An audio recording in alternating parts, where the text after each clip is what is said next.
The lights at Joe's diner were flickering again at 2:47 a.m. This was the time they always started to flicker. It was like the building was tired and could not keep the lights on all the time. Emma was wiping down the counter. She had done this times already that night. Her back hurt from working a shift. She had to cover for Rachel because Rachel had an emergency. The streets of downtown Boston were very quiet. Sometimes a taxi would drive by. Sometimes you could hear a police siren in the distance. Emma was still, at Joe's diner, wiping down the counter, waiting for the night to end. The fluorescent lights of Joe's diner were still flickering. Emma was 23 years old. She was really good at hiding how tired she was. People did not know that she was exhausted all the time. Emma would laugh even when she did not feel like it. She would laugh at jokes from people who had too much to drink. She would serve coffee and eggs to people at 3 in the morning. Emma told herself that this job was going to help her get a life someday. She had been telling herself this for 5 years now. This was since her mother died. Her mother left her with a lot of bills. Emma wanted to survive, so she kept going. She had Emma's determination to keep her going. The job at the coffee shop was what Emma did to make money. Emma was still doing this job. She was still hoping for something better. "Is the place still open?" a voice asked from the doorway. Emma looked up. Her usual hello got stuck in her throat. The man standing in the doorway was not like any customer she had seen before. He was wearing a nice black suit that probably cost a lot of money, more than she made in half a year. His dark hair was combed back. His face was so perfect it could be in a famous painting. But what really caught her attention were his eyes. They were a gray color and they seemed to know a lot of secrets, like they had seen everything for a very long time. The man's eyes were really something, gray eyes that made her feel like he knew things that she did not, things that he would never tell. Emma was surprised by the man, with the gray eyes. Emma heard herself say that they are open until 4. Her voice sounded far away, to her own ears. The stranger did not walk to the counter, he glided. He moved with an easy style that made her think of people who dance or animals that hunt. The stranger sat down on the red stool right across from her. He looked at the menu that was covered in plastic with a sort of smile on his face. The man said, "What do you recommend?" His voice was really smooth, like something soft touching rough stone. But there was something in his voice that made her feel a chill. It was smooth. It also had a sharp edge to it. The sound of the man's voice was like velvet. It was nice to listen to. It also made her shiver. Emma made herself pay attention. "The apple pie is really good. They made it fresh this morning. The coffee at this place is always hot." Emma thought about the apple pie and the coffee again. The apple pie is what she really likes. He said that he will have both of them. Then he put down the menu. Looked at her with those eyes that made her feel uncomfortable. He also asked for her name, if she was okay with telling him what her name is. Emma. She turned around to pour the coffee. This gave her a chance to stop looking at him. Her hands shook a little as she put the cup in front of him. "The cream and sugar are there." "Emma," he said again, like he was trying to get used to the sound of it. "My name is Vincent. My full name is Vincent Ashford." The way he said his name, it sounded like he was telling a secret. Emma got a slice of pie from the case. Put it in front of him. She could feel his eyes on her the time. When their fingers touched for a second, Emma felt really cold. She let out a little gasp. It was a strange feeling, like a shock. Emma was still thinking about the way he said his name, and now this weird thing had just happened with their fingers touching. The woman told him that he is freezing. She did not think about what she was saying. Vincent. You could see his teeth. They were white, almost too white. Vincent said, "I have always felt cold inside." He thought this was something that ran in his family, the Vincent family. He did not touch the pie or the coffee. Instead, he kept watching Emma with a lot of intensity. This should have felt weird to Emma. It did not. Emma found herself wanting to be around this man even though everything inside her was saying that something was not right, that this beautiful stranger, the stranger was news, in ways Emma could not understand. The stranger was very dangerous. Emma felt it, but she was still drawn to the stranger. Vincent said this after we sat there in silence for a bit. He told me that I work much. Vincent said he can tell by the circles under my eyes and the way I lean on my left foot. Vincent asked me if it was because of an injury. Emma blinked, really surprised that he noticed. I spilled a pot of boiling water on it 2 years ago. It got better. The burn still hurts sometimes. The burn on my hand still hurts sometimes even though it has been 2 years since I spilled the boiling water on it. What about the double shifts? The exhaustion is really bad. His voice was softer now. What makes a woman like her work so much that she gets completely tired in a place like this? The woman should have said to the man that he needs to mind his business. The woman should have come up with some excuse. Then gone back to the kitchen. What happened was that the woman started really talking to the man for the first time, in a very long time, in months actually. The woman was talking to the man. My mother got sick when I was 18 years old. It was cancer. The hospital bills and treatments cost a lot of money. We had to use up all our savings. We still did not have enough. My mother. We owed a lot of money. I am still paying off that debt. Emma was surprised that she was talking about this openly. My job at the bookstore is not great. It is mine. I work there during the day. It helps me get by. I am managing to survive, and maybe someday I will be able to do than just survive. Cancer and debt will not be all that I have to think about. My job at the bookstore will be just that, a job. I will have a life beyond it. Vincent did not say a word, he just kept listening to what she had to say. He looked like he was thinking hard about it. When she was done talking, Vincent put his hand in his jacket pocket, got out a business card. Then he pushed the business card across the counter to her. The business card was from Vincent. It had all his information on it. I have a restaurants in the city, he said. These are nice places to eat. They would be great for someone like you who works hard and stays calm when things get tough. I want you to call that number tomorrow. When you call, make sure you ask for me. John is not who you should ask for. You should ask for me. Emma looked at the card. It was made of heavy cream stock. Had elegant black lettering on it. The card said Ashford Industries. Emma said, I do not understand this. You do not know anything about Emma.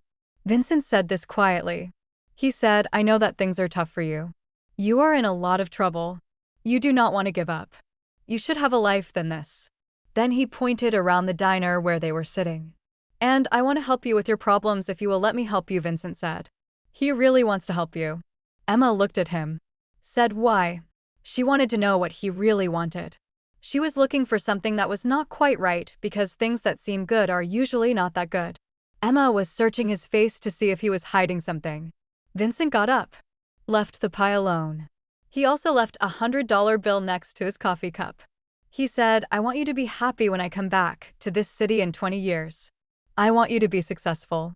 I want you to have a life that's really worth living. 20 years is a long time. Emma laughed in a kind of way. She said that is very specific, which she found to be really odd, about the 20 years. Something dark crossed Vincent's face. He said, I am going away for a while because there are things I need to do and changes I need to make. Then Vincent moved toward the door. He looked back at Emma with an expression that made her heart feel bad. Vincent said, Emma, I need you to know something about Vincent. You will think Vincent is crazy. Vincent is going to tell you anyway. The woman said, okay. She said it really quietly. I am not a being. I have not been a being for a very long time. His voice was steady. He sounded like he was just stating a fact. I am what your bad dreams are made of, a creature that drinks blood and lives in the dark. I am standing here and I am looking at you, and I feel something that I have not felt in a very long time, something called hope. The creature feels hope when he is looking at you. Emma should have laughed at that moment. She should have called the police. At least thrown him out of her house. Emma stood frozen, just watching as he spoke words that Emma knew should have been impossible for anyone to say. I am fighting something inside me, Emma. There is a darkness that is growing stronger every year. The darkness is Soon I will have to make a choice between the man I was and the monster I am becoming. Vincent's eyes seemed to glow in the light of the room.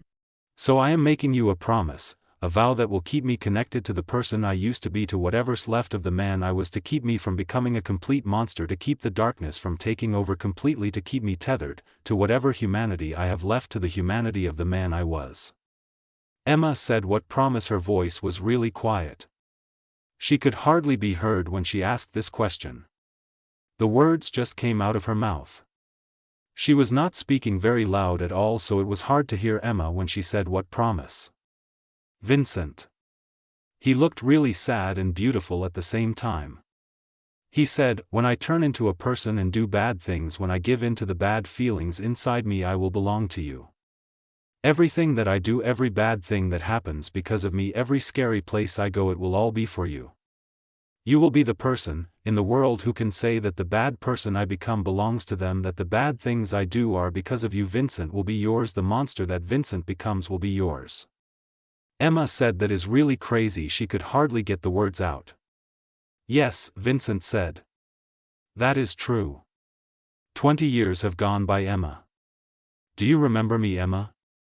The man was gone. He just vanished into the Boston night. It was like he was never there. Emma stood behind the counter looking at the $100 bill and the slice of apple pie that was still untouched. Her hands were shaking as she picked up the business card. She kept reading the letters that were raised up on the card, reading them over and again. The business card was from the man. Emma could not stop reading the words on the business card. The morning she called the number, Vincent Ashford had really left instructions for her, and within a week Emma found herself in charge of a restaurant in the Back Bay. She was making a lot money, more than she made in a whole year at the diner in just 1 month. The money she owed from her mother's illness started to go. Emma moved into an apartment. Life was actually getting better for Emma, which seemed impossible. The man with the eyes is someone she cannot forget. He had told her that he would become a monster for her. She remembers the man with the eyes and the way his fingers felt cold when he touched her. The man with the eyes had looked at her in a special way. It was as if she was the thing that was real to the man with the gray eyes, and everything else was just darkness. Time went by. Emma got married to a man named Robert, who was an accountant. He was a person. Emma and Robert had a daughter named Sophie. Sophie had hair like her mother, and she was also very determined. She could be very stubborn at times. Emma and Robert were married for 7 years. Then they decided to go their ways. They are still friends. They like each other. They just did not know what was missing from their marriage. Emma started working hard after that.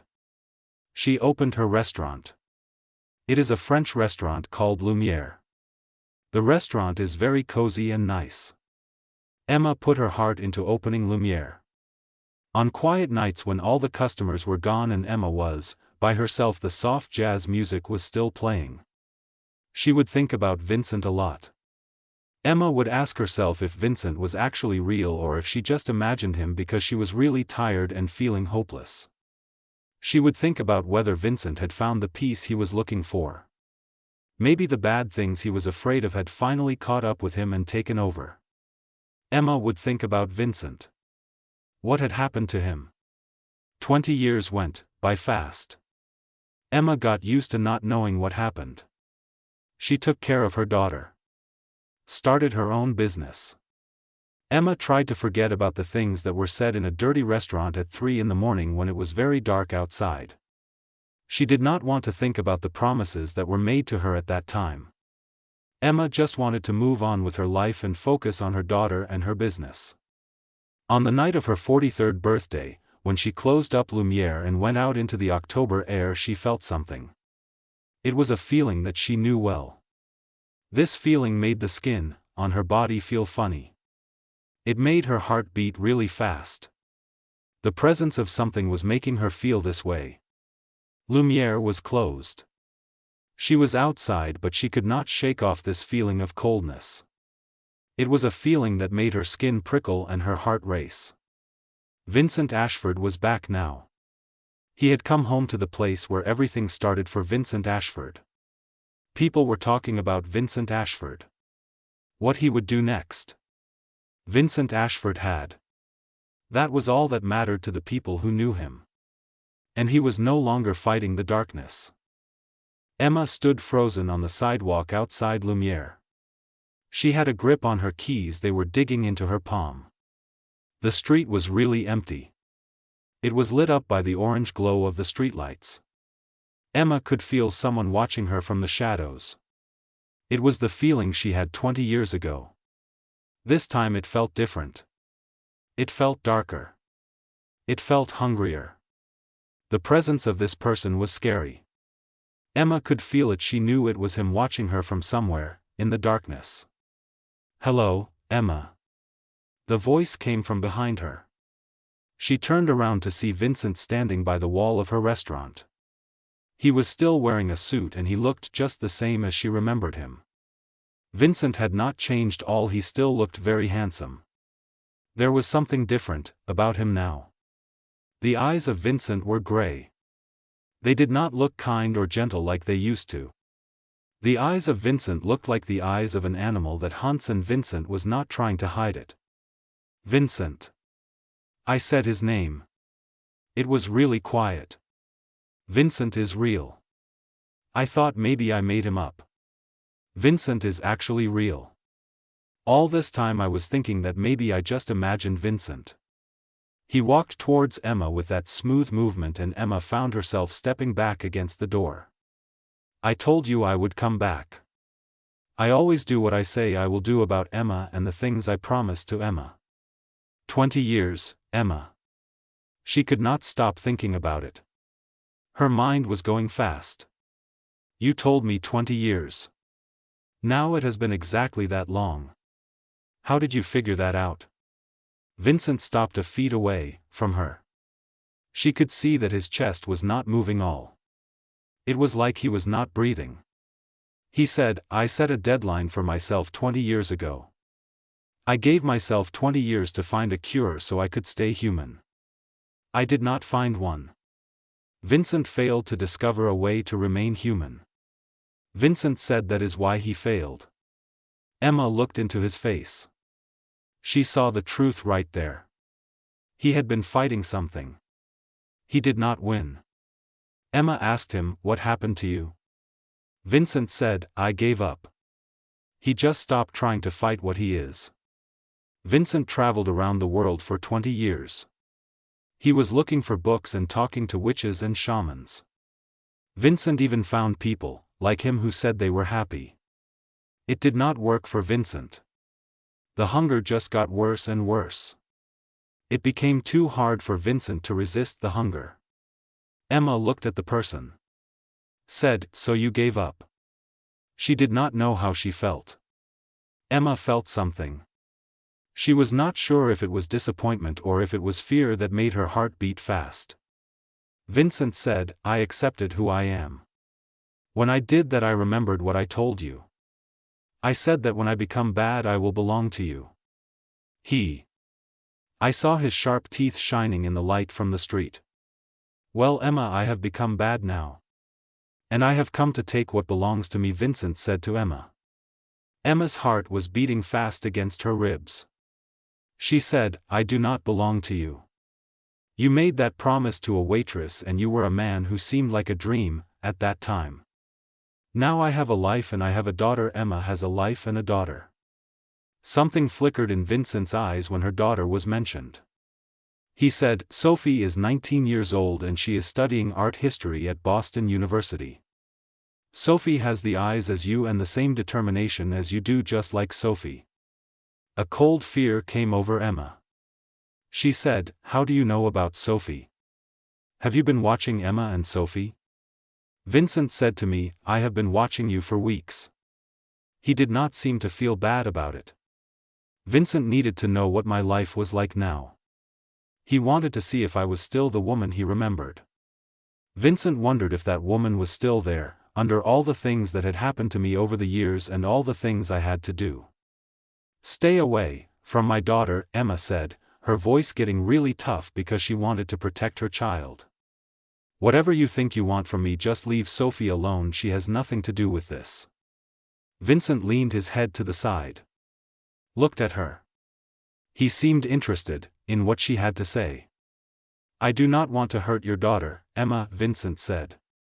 Actually, I have been keeping her safe, protecting Emma from anything that might happen to her. Protecting her from what? Vincent said this softly. He was talking about people like him.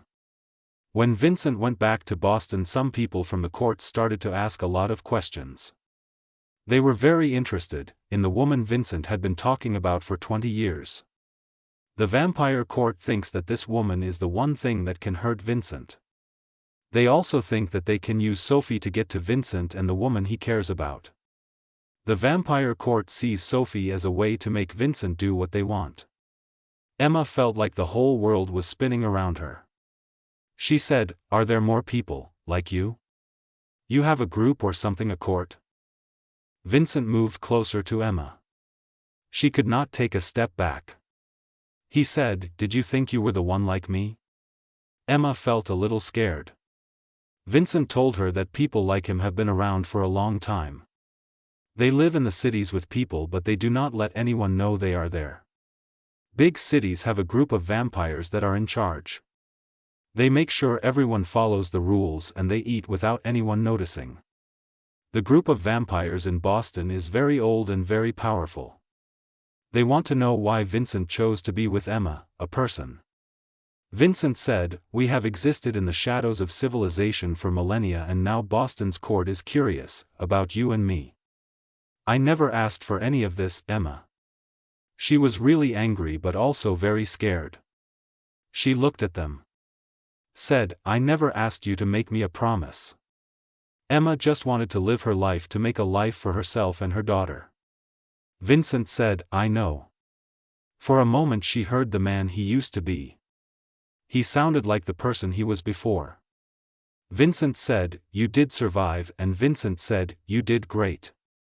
Vincent said, "You made something really nice." He pointed to the restaurant behind her. Vincent said, "My life and your life are coming together now, whether we like it or not." Before Emma could say anything, a noise made them both turn around. A young woman was standing at the corner, her red hair shining in the light. She looked really beautiful, with skin white as porcelain and eyes that seemed to be on fire. Emma just knew that this woman was another vampire. Emma thought to herself that this other vampire was very pretty. The vampire had eyes that looked like they were burning like the embers in a fire. Emma was sure that this woman was a vampire, like the others that Emma had seen before.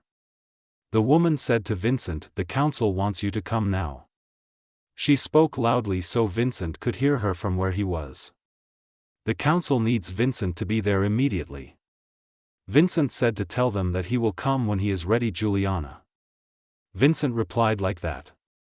He did not take his eyes off Emma. Juliana's smile was all teeth. She said, "They were not making a request. They want to meet your pet too." Juliana looked at Emma with a lot of dislike that she was trying to hide.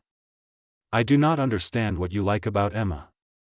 Emma is not a pretty girl by the standards of people who are not like us." Vincent moved fast. Emma could hardly see him move. One moment Vincent was standing beside her, the moment Vincent was standing in front of Juliana. Vincent had his hand around Juliana's throat. "You need to think about what you say," Vincent said. His voice was very quiet. It was scary. Juliana's eyes got really big, but she was able to say, "The council, Vincent, they are aware of the promise. The council knows about the girl too, Vincent. The council is in the know about this promise and the girl, Vincent." Vincent let go of her. Juliana stepped back. She rubbed her throat. "Go," Vincent said. "Tell them I will bring Emma myself. If anyone hurts Sophie, I will burn the court down. I mean it, I will burn the court to ashes because I care about Sophie."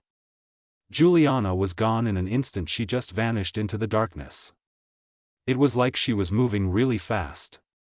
Vincent turned around to face Emma again.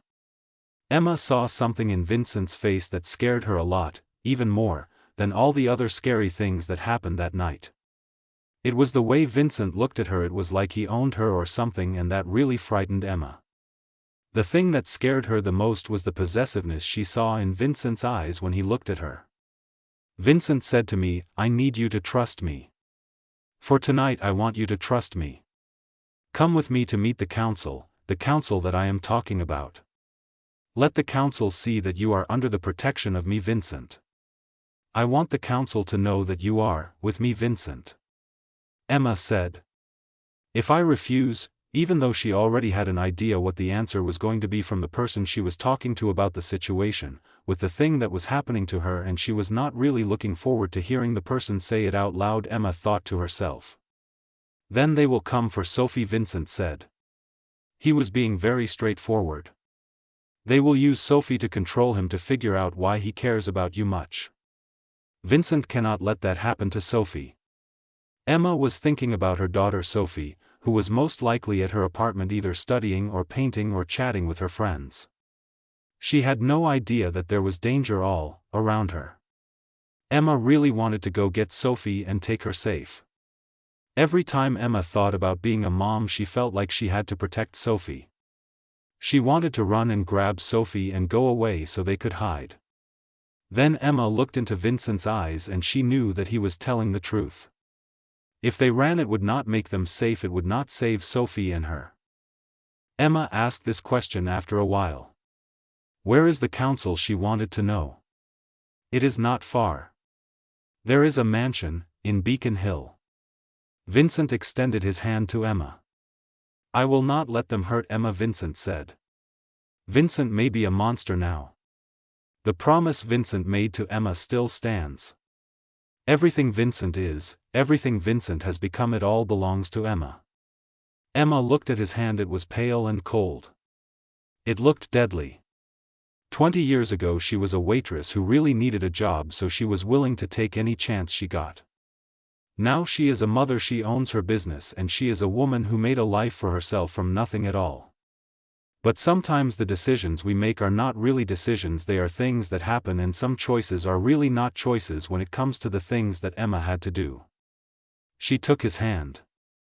It felt really nice. His hand was warm. It made her feel happy. She liked the way his hand felt in hers. She was holding his hand. It was a nice feeling. The world around her became a blur as Vincent moved really fast, taking her through the streets of Boston.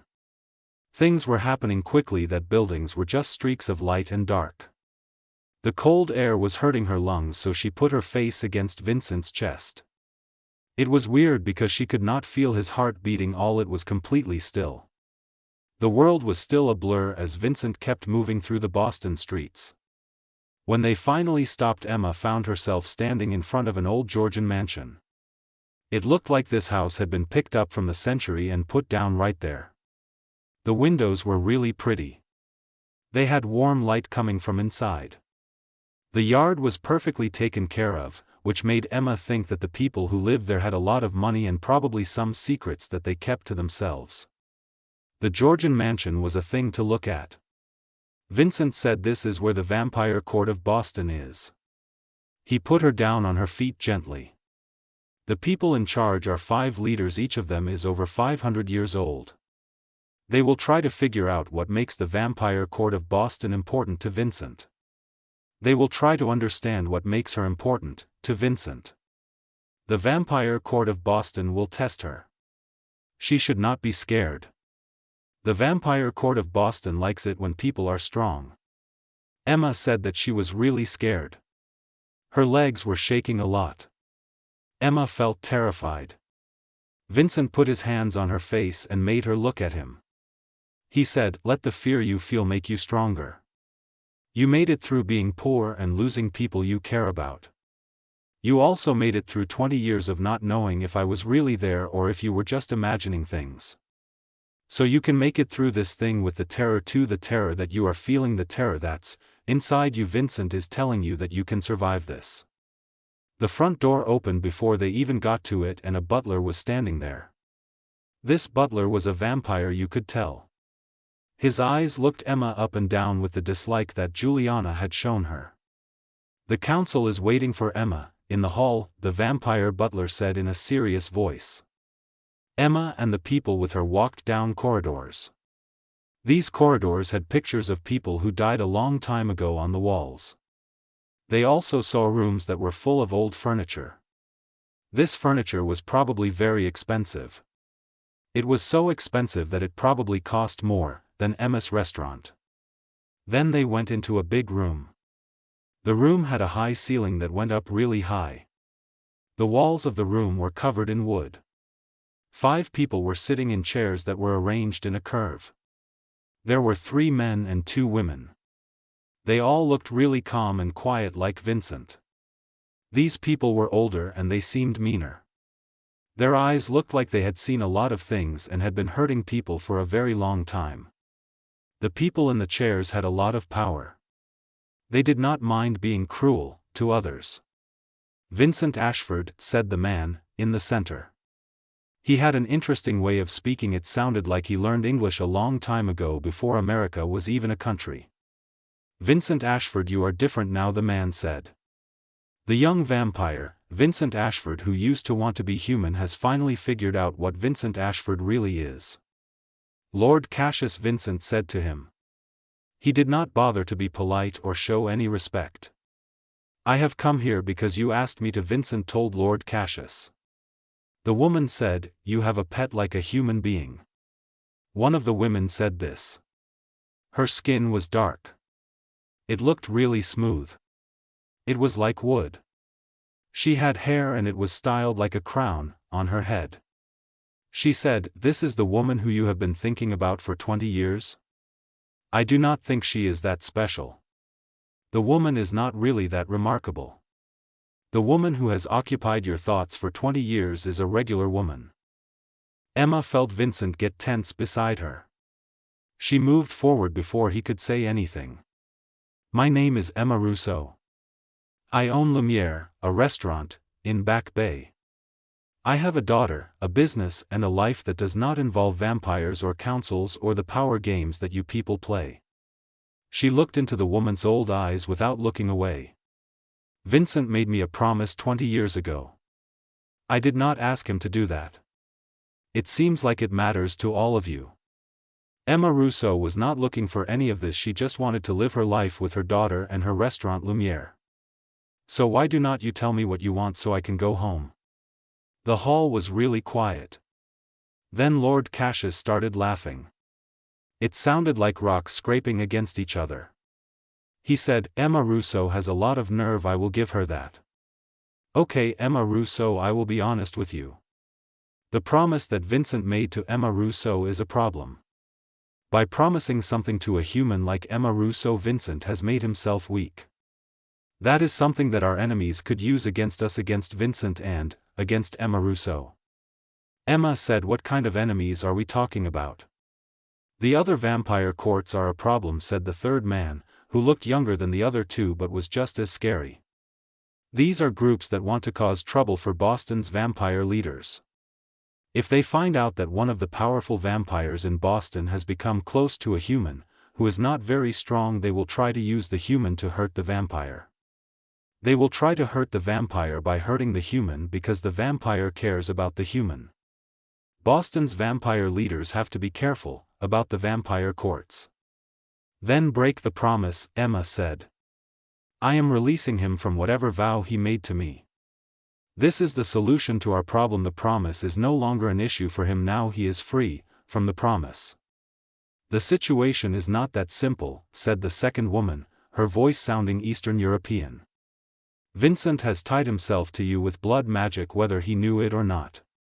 The promise has become a part of Vincent. If the promise is broken, it will hurt Vincent badly and destroy him." The woman was talking about Vincent and the blood magic that Vincent is under. Vincent is in a difficult situation because of the promise and the blood magic. Emma looked at Vincent. She saw that he knew what she was talking about.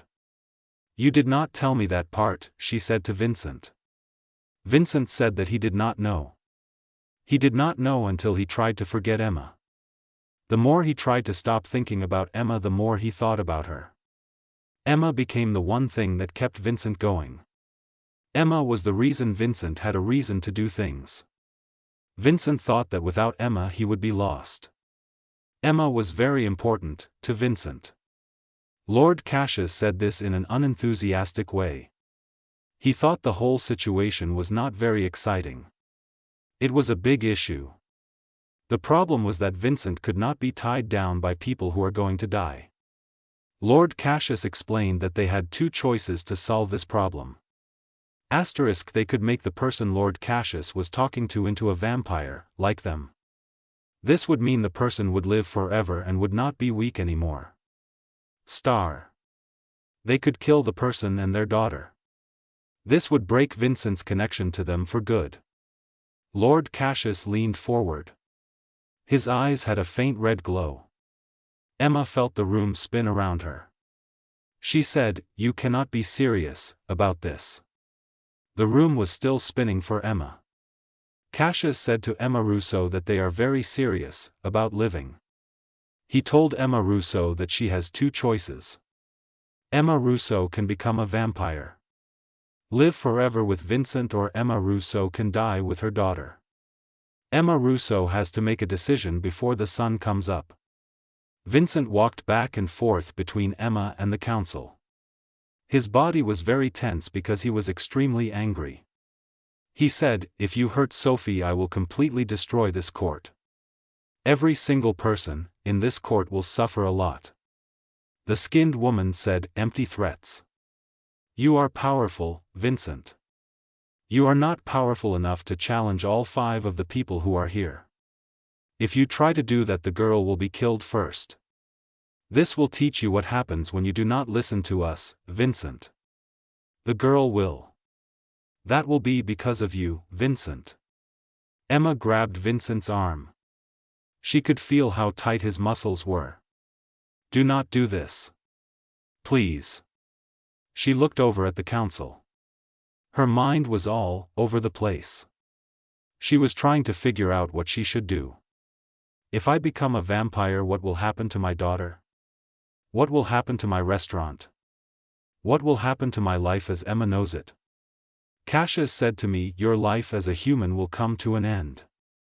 He explained that I would have forever to start things like new businesses, but I would have to stop being close to Sophie.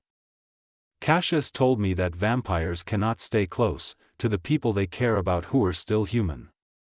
It hurts much for both the vampire and the human. Emma said this. She sounded really upset. "If I die, then Sophie will not have a mother anymore. I can become a bad person and leave Sophie, which is also very sad." Emma said, "These are bad choices for me to make. I do not like either of the choices that I have with Sophie." The woman from Eastern Europe said that all the choices we have in this world are really bad. That is what makes the choices interesting, she said. The choices in our world are just not good. That is what she meant. The European woman thought that this is what makes these choices worth thinking about. Emma looked at Vincent. She saw how sad he was. He came back because he wanted her to keep her promise to him.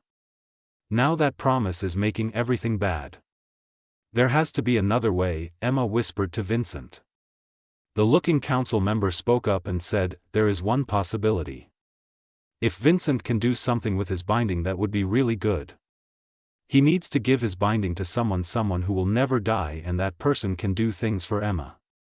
This way the promise will be okay. Emma will not have to change or die. Vincent has to transfer his binding to this person, someone who is immortal, and that person will be like a helper for Emma." Vincent asked who the thing was going to be given to. "Transfer it to whom?" Vincent demanded. The council member said, "This is for one of us. The person who agrees to take on Vincent's things is evil, like the promise says. If you do this, you will be tied to a council member, not a person. This will make our court stronger because of the way power is set up." Emma saw the trap away. She said that the person who takes on that binding will have control over Vincent. That means they will own Vincent's darkness. Lord Cassius said, "Exactly. He looked at me with a lot of approval in his eyes.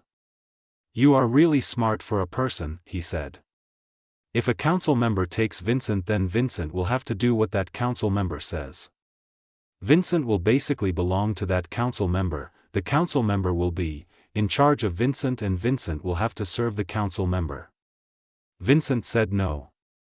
That is final. He does not want to be a slave to the Vampire Council or to anyone. "No," Vincent said, "I will not become a slave to anyone, the Vampire Council or someone else. I will be my person and I will make my own decisions. I will not be controlled by anyone. I am Vincent and I am free. I am not going to be a slave."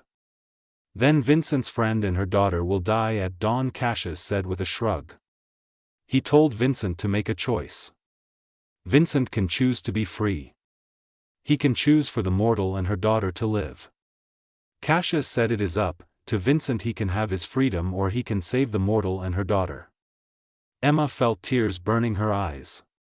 20 years had passed and all Vincent's promise had done was bring her a lot of pain and tough decisions. "This is my fault," she said.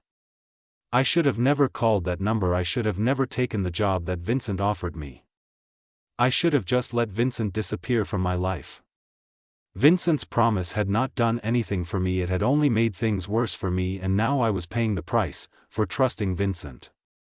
Vincent took her hand. His fingers were really cold. They felt gentle.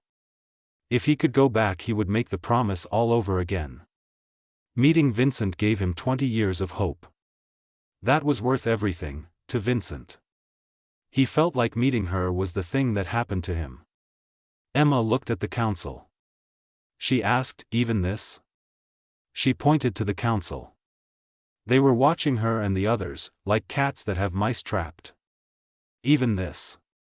Before Emma could say anything, the doors to the hall swung open really fast.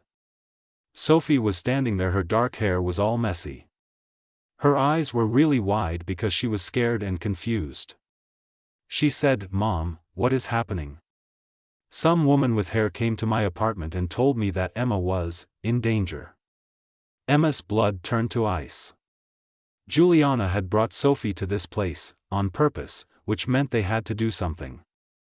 Vincent moved fast, putting himself between Sophie and the council. Lord Cassius stood up from his chair. He said, "It looks like things are happening faster than we thought. The daughter is already here. This is really convenient for us." He looked at Emma Russo with a kind of feeling. "So Emma Russo, what do you want to do? Do you want to go through a transformation or do you want to die? Will Vincent give up his freedom to save you and himself, Emma Russo?" Sophie looked at her mother. Then, at Vincent. Her face was really pale. "Mom, who are these people?" she asked. "What is going on?"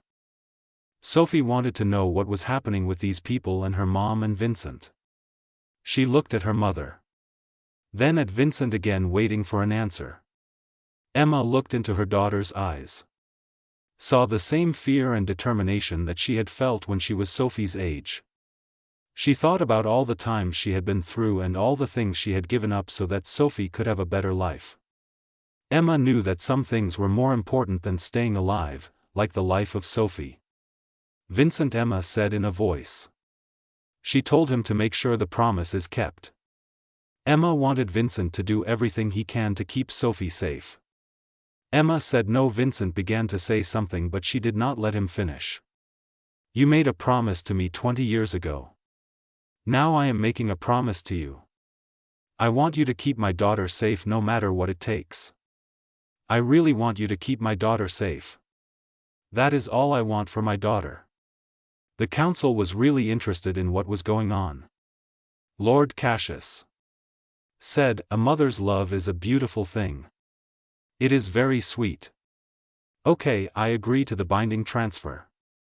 Vincent will work for me and Emma and her daughter will be able to live their lives like people. They will be free." He held out his hand. "So do we have a deal, a binding agreement, between us, the council and I, Lord Cassius, and you regarding the binding transfer of Vincent to serve me, Lord Cassius?" Emma started to say something. Then Sophie's voice was loud and clear. "No. We do not.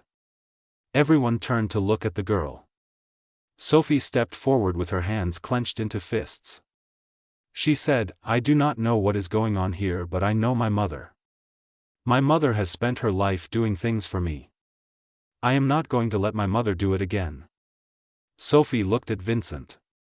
Vincent had said something about transformation, about becoming like Vincent.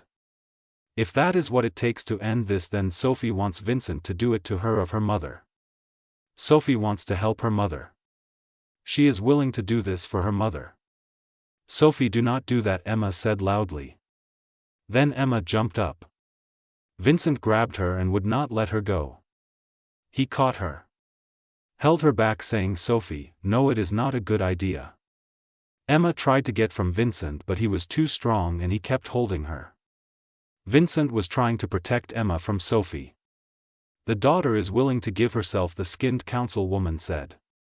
She sounded really interested. The daughter offers herself, the councilwoman. That is just so ironic. The councilwoman found it very interesting that the daughter offers herself like that. Emma said, she is 19 years old. Emma begged. The young girl has her life in front of her. Please take me of the young girl. Sophie shook her head and tears started falling down her face. You have already lived a life, Mom, Sophie said. You made something beautiful, from nothing at all. I am just starting out. If I have to choose between becoming a vampire or watching you die or being a slave, then it is very clear what I have to do. Sophie looked at the council. I want to become a vampire, Sophie said. I am willing to do this if you let Vincent go and leave my mother alone. You have to promise to leave my mother forever. Lord Cassius looked at Sophie with eyes. The blood is really strong in people. Sophie might become a powerful vampire. He looked at the people on the council and they seemed to understand each other without saying a word. Okay, they agreed. They accept Sophie Rousseau's offer. Sophie Rousseau will become a vampire. In return, her mother and Vincent will be free to do what they want. No! Emma screamed. She was trying to get from Vincent's grip. Please take me of my daughter, Emma said. My daughter is my everything. I do not want anything to happen to my daughter. She is very important to me. Sophie walked to her mother. She took Emma's face in her hands.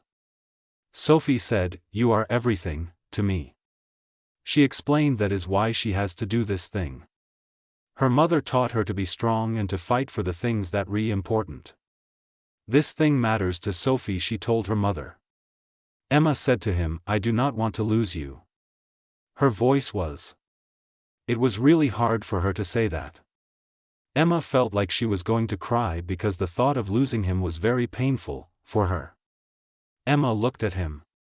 Said again, I do not want to lose you, I really do not want to lose you. Sophie said, I am not losing her. Tears kept falling from her eyes. She will still be around. Sophie will just be different now. Maybe after some time goes by they can think about how Sophie and the other person can be in each other's lives again. Sophie wants to be in their life someday. Vincent finally spoke up. His voice was really rough because he was feeling a lot of emotion. He said to Sophie, if you decide to do this thing, Sophie, you have to know that you cannot change your mind later. Becoming a vampire, Sophie, means you will have to give up a lot of things that you like, such as being in the sunlight, eating the food that humans eat, and being able to have kids of your own. You will have to watch as all of the people you care about get older and die while you, Sophie, stay the age 19 forever. Sophie said, I know. She was thinking that at least she will be alive. At least her mother will be out of harm's way. She looked at the council. Asked, when do we start with the plan for Sophie and her mother? Lord Cassius. His teeth looked really sharp, like knives. He said, now, if you're really sure about this. It takes 3 days to change into a vampire. These 3 days are going to be very painful because your body is going to feel like it is dying. Then it will come back to life. A lot of people do not make it through the transformation. The vampire transformation is very hard, on the body of the person who is becoming a vampire. Sophie said, "I will survive," with a lot of determination that was quiet. She is her mother's daughter. Sophie is talking about her mother. She wants people to know that she is her mother's daughter. The council started moving. They made a circle around Sophie. Emma tried hard to get away, but Vincent would not let her go. He held her back. His arms were very strong. "Let Sophie go," Emma cried. "Please Vincent, you said you would not hurt Sophie. You said you would take care of Sophie." Vincent said, "I am keeping my promise." His voice was full of pain. "I am keeping you safe," Vincent said. "I am keeping both of you safe. Even if that means I have to watch her become a vampire like I'm," Vincent said. The council started doing their thing. Sophie turned around to look at her mother one more time. She said, "I love you, Mom. The person I'm today, the person I will be tomorrow, it is all because of you, Mom. You taught me how to be brave, Mom." Emma fell into Vincent's arms and her loud cries filled the great hall. This was happening because her daughter was changing from a person into a monster. Emma had made a promise a time ago, 20 years ago, in a small dirty restaurant. Now that promise was coming true. It was not what Emma had expected to happen. Emma was very upset because the promise was being fulfilled in a bad way, not in a good way like she had hoped for the monster that her daughter was becoming. And in the shadows of the mansion, as dawn approached and Sophie's mortal life slipped away, Emma realized that some promises were curses in disguise, and love, whether mortal or immortal, always demanded a sacrifice.